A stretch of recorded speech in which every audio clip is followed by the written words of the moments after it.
Hey there, it's Acton with Acton Creative, and this is a hand-woven experience. And in today's episode, I'm going to be exploring my Jack Loom. Now, I'll be the first to admit, I am not exactly mechanically inclined. That's just never been one of my superpowers.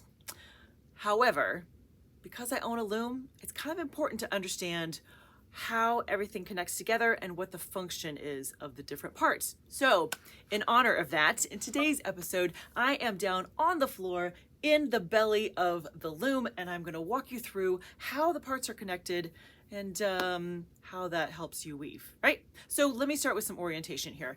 I am sitting where I would normally be on a bench. I'm sitting on the floor. This is my beater bar right here. See that moving forward back? This is my cloth beam in the front. I don't have a project on, so it's empty, which makes this whole process easier. But I basically move my bench out of the way and popped a squat right here in the very front of the loom, so you can see all the kind of inner workings of my Jack loom. So I figured we would kind of start at the bottom and work our way up, just so you can see how everything fits together. Now, if you are brand new to weaving, maybe all of this is like new vocabulary. Don't you worry. I've been weaving for a very long time and I'm still trying to figure out exactly how it all fits together. So give yourself some grace. You're just learning. It's okay. So let me walk you through what we've got here. First of all, these kind of petal looking things down here are called treadles, and the treadles connect to the shafts. Now, from where I'm sitting, the vantage point is a little crazy, right? These are my shafts right here. I don't know if you can see, I've got 1, 2, 3, 4 right there. Here, I'll lift one so you can see it. There we go. That's my shaft. Now, if we were sitting on a bench, we would be able to see that once the loom is dressed, as we lift a shaft, it's going to lift a certain set of yarns, right?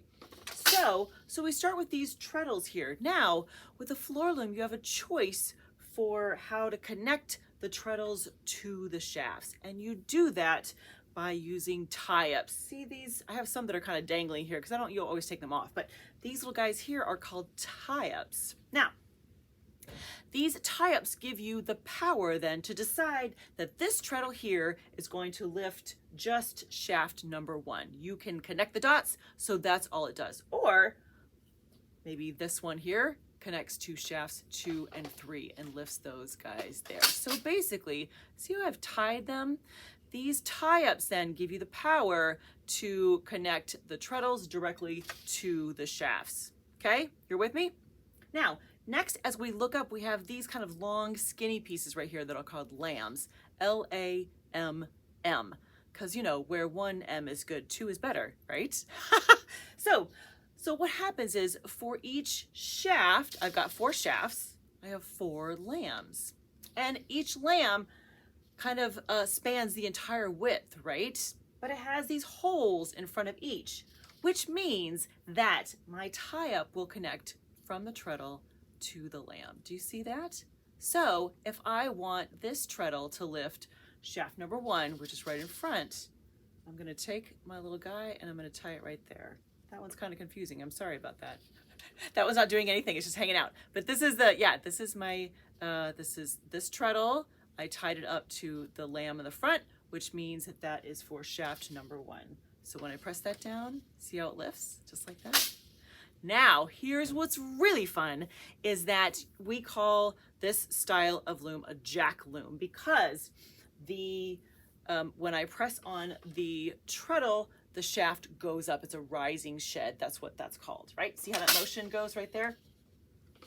And we refer to it as a Jack loom. Well, are you ready? Drum roll, please.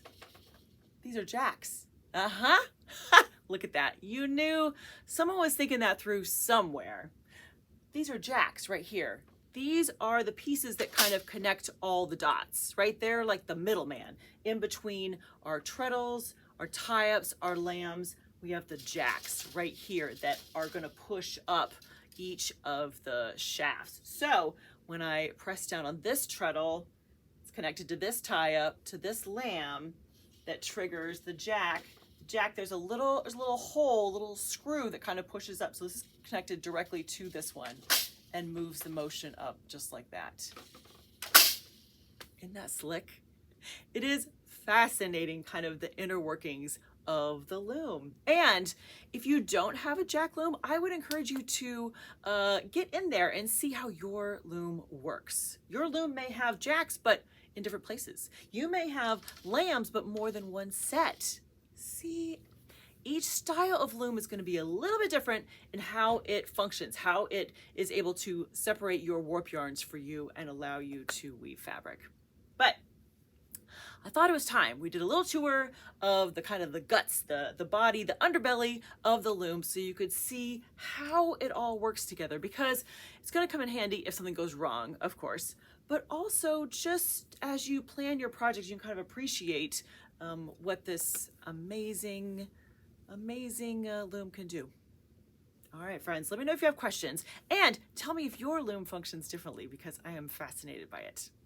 All right, have a great week. Happy weaving.